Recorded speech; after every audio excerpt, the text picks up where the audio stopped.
Hello guys, welcome back my YouTube channel. Let's learn English with Kushi. Today I'm going to read this book Truth Without Apology by Acharya Prasant, chapter 106, because in previous video I have done chapter 105 and so it is all about chapter 106, and the topic is gossip bonds the insecure.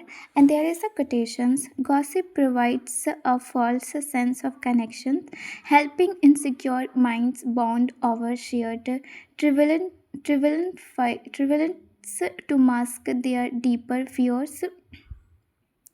There is the quotations: gossip provides a false sense of connection, helping insecure minds bond over shared trivialities to mask their deeper fears. The family of nonsense is vast. It offers warmth, inclusions, a cozy illusion of togetherness, but stepping out of it demands something most people lack: the courage to face their inner emptiness. Two or three people are gossiping, and soon three more join in, and then three more. What brings them together? What binds them? Not truth, not clarity, just nonsense. That's the strange comfort nonsense offers. It helps people feel connected.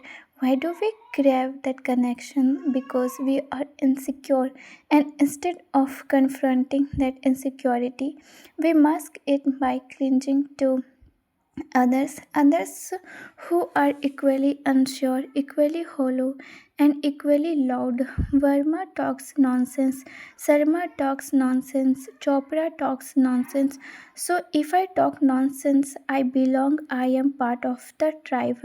It feels warm, it feels safe, it feels like family. But drop the nonsense and the door shuts. You are now excluded, you no longer belong, and with that comes exposure, vulnerability, aloneness. That's when one needs inner strength, faith, honesty, and the capacity to be free without belonging. Most people don't want that, so they stay in noise, in triviality, in the comfort of false connections, and that's why the family of nonsense is so used. Now, chapter 107, 107, Life Healthy in a Sick World.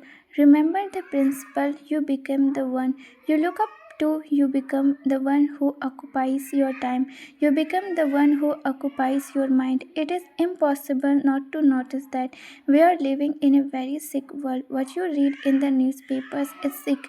What you see around you is sick. The marketplace, the malls, the entertainment, the education system, the political discourses, all are choked in confusion and disease. Suffering is not the exception, it is the background noise of our lives.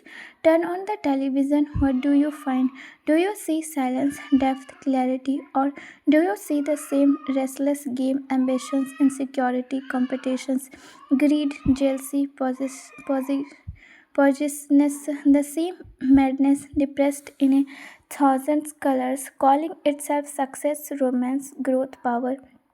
It may be disappointing, uh, it may even be revolting, but it is also real. This is the world we live in, and if you are constantly surrounded by sickness, it will creep into you. Influence is subtitle. The one who occupies your attentions begins to occupy your being. But even if the world is that rotten, the caution remains: do you want to live like that? Do you want to become part of that noise just because it's everywhere? Do you want to let the fleet outside dictate your inner life? If the answer is no, then purpose of life becomes very clear. The purpose must be to live healthy in the midst of all this illness, to remain inwardly untouched, to defend inner clarity even if it means standing alone, to gain health and if needed to protect that health at the cost of your your very life, and then naturally to bring that health to others, to become a point of light in this dark, flawed, not because the world needs saving, but because the healthy one radiating healthy flows through him, not as effort but as his very nature. This is not clarity, charity, this is not morality, this is not some novel mission. It's a simply what you own yourself. Now, chapter 108, give yourself a second birth. True growth requires a second birth through self knowledge, education, and freedom from the instincts we inherent. A human being is not born, a human being must be made. Strange as it may sound, humanness is not a birthright. It is not given by biology. It is not a consequences of coming out of the womb. It is a possibility, one that must be awkward, cultivated, and realized. At birth, we are merely bodies with potentially within us are embedded the seeds of ignorance, greed, lust, fear, jealousy. We are born with these forces, not above them. Unless something intervenes, unless there is an inner revolution, our life will be a nothing but the fulfillment of our biological script. We will chase what the body demands. We will live and die without knowing who we are. That's why every woman child needs to birth, one physical, the other psychological. The first comes from the mother, the second must come from truth, from understanding. This is what true education must do. It must liberate, it must help us see the patterns we are trapped in, not just train the mind to store facts, but show the mind how it has become its own prison. To be educated is not to have a degree, it is to be inwardly free.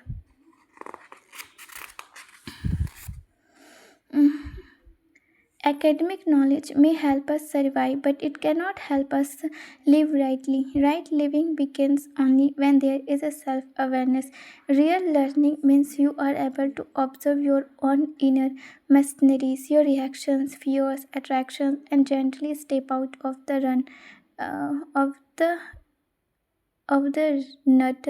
That's why education is not just for school. It is a lifelong process. To be truly alive is to be learning always, to be constantly shedding false identities, breaking inner bondage, and moving toward clarity. Without the second birth, man remains a creature of instincts. With it, he becomes a conscious being. Now, chapter 109, when success fails the self, you must clearly inquire to what extent all your worldly endeavors have actually nourished your inner well being. When we talk of external growth, what does it usually mean? We accumulate, we gain knowledge and experience. All this is called growth, and that is a fine in itself, but alongside it, we must keep asking for whom is the accumulation, whose welfare are we serving by gathering money, power, achievements. When you ask these questions, the whole picture shifts. Obviously, we do not earn money or knowledge for their own sake. We do it for ourselves, for our on well-being. So this caution for whom is critical. When you look closely, you see that even your external striving is centered on you, the seeker, the striver. And like any process that consumes effort and time, this process must be measured against its ultimate output, the welfare of the inner self. You see, we are born with certain tendencies that do not let us be at peace. Even a newborn carries rudimentary fear, greed, and ignorance as life proceeds. Social conditioning only depends these tendencies.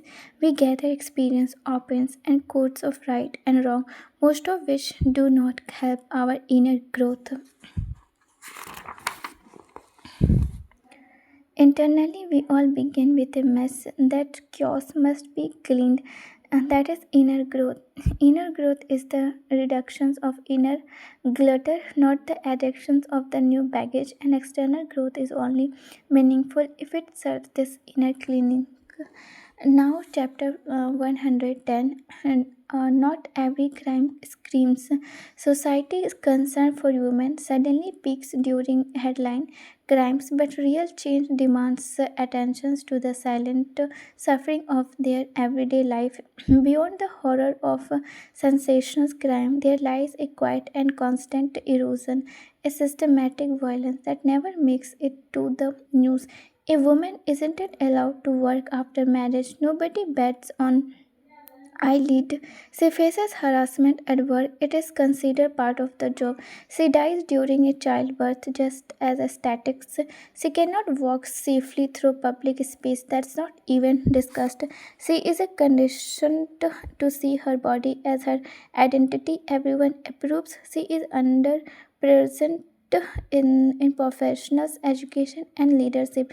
But who cares? She is murdered, and it's a 2-inch column in the local newspaper.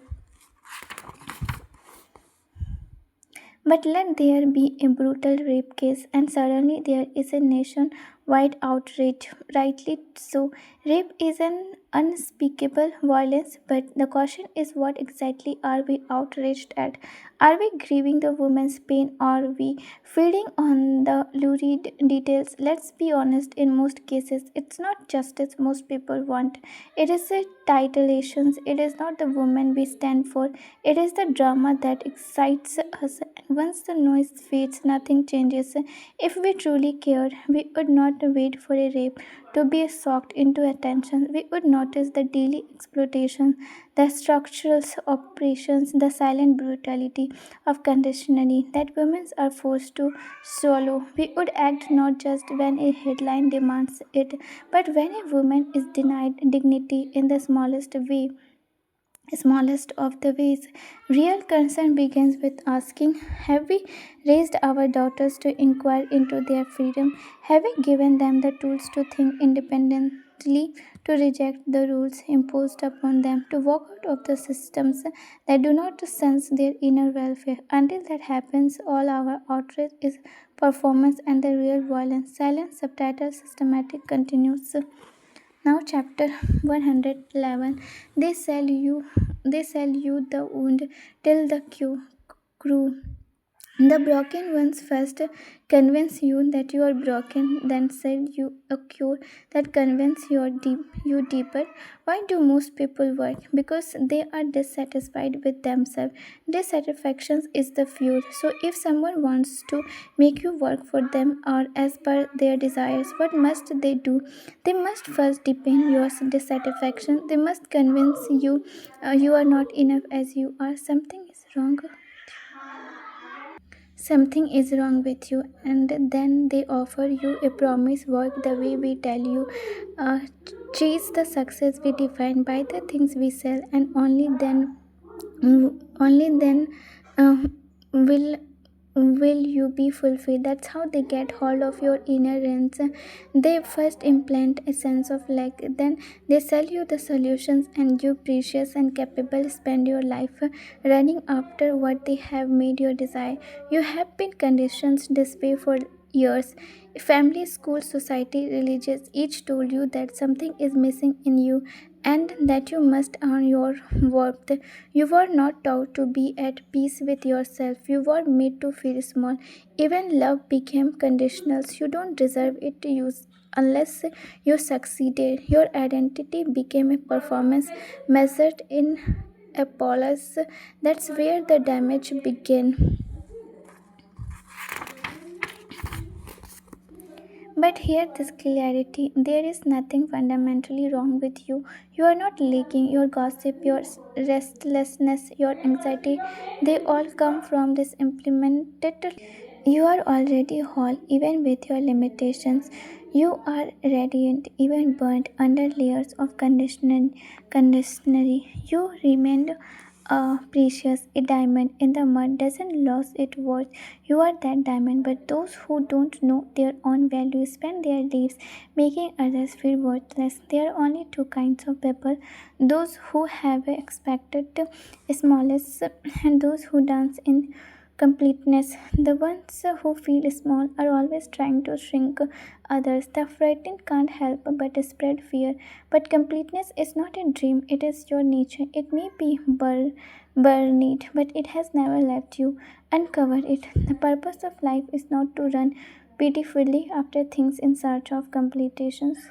It is to uncover the wholeness already within, to live from it fearlessly, beautifully, lovingly. Now, chapter 112, Scared Dissatisfactions. You have one life, never settle down. Keep aiming for a self higher than the highest you have known. We have an unfortunate tendency. We make peace with our circumstances not because they are right but because they are familiar. We settle wherever chance drop us. We adjust to mediocrity. We justify stagnation.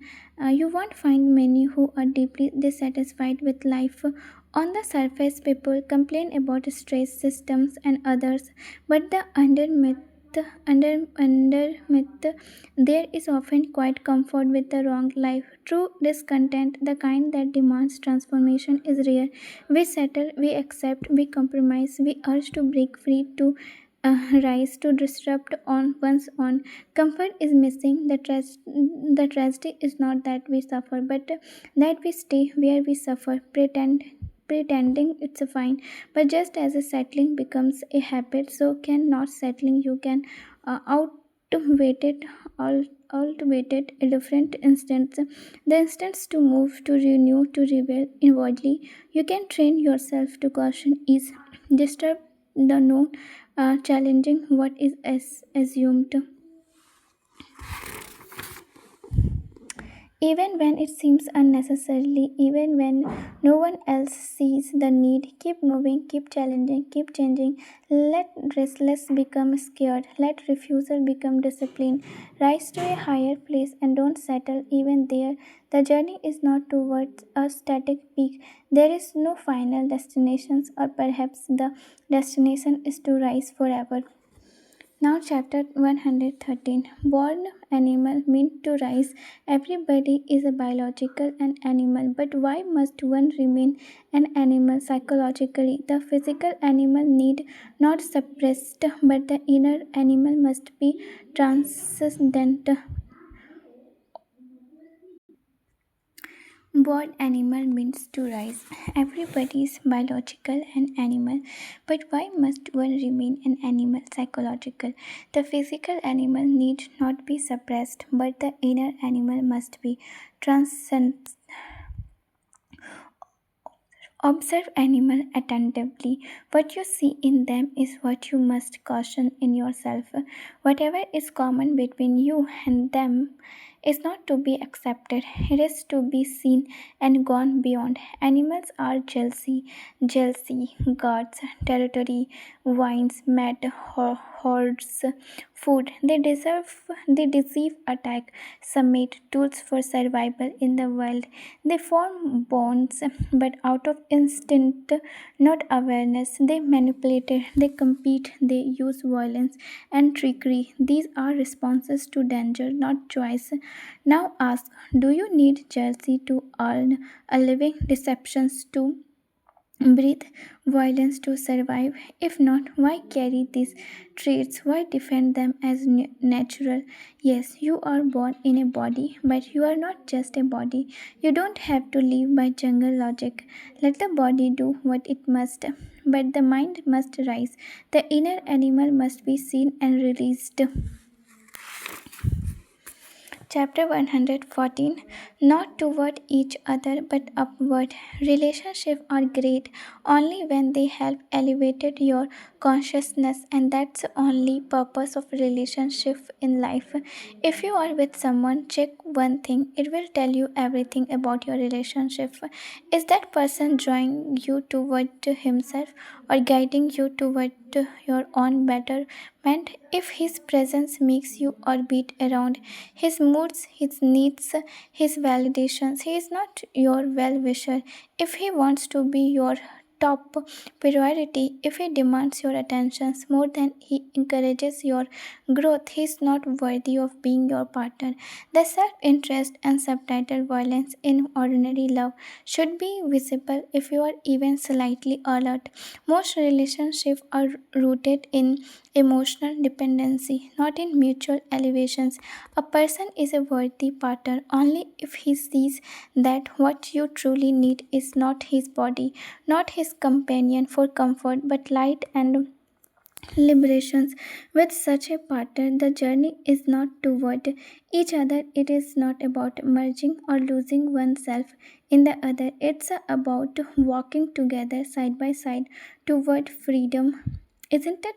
Isn't it that love, not possessions, not obsessions, but shared clarity and mutual essence? Chapter 105, 115. Do they love you or limit you? If your pursuit of greatness hurts those around you, it only shows their desire to keep you chained to their smallness. If others feel wounded by your aspirations, is it love, or do they simply want you trapped in their limitations? If you move toward greatness or inspire for it, and that hurts the people around you, it means that those people intend to remain small. It also means they do not love you. In truth, they are hostile. They don't just refuse to walk with you, they want to block your path. In love, you want the highest for the other, even at your own cost. If someone close to you moves toward liberations and you feel hurt or insecure, you are not their well wishers. Smallness is bondage, greatness is freedom. Who is your enemy? The one invested in keeping you small. So, yeah, that's all in this video. So, thank you so much.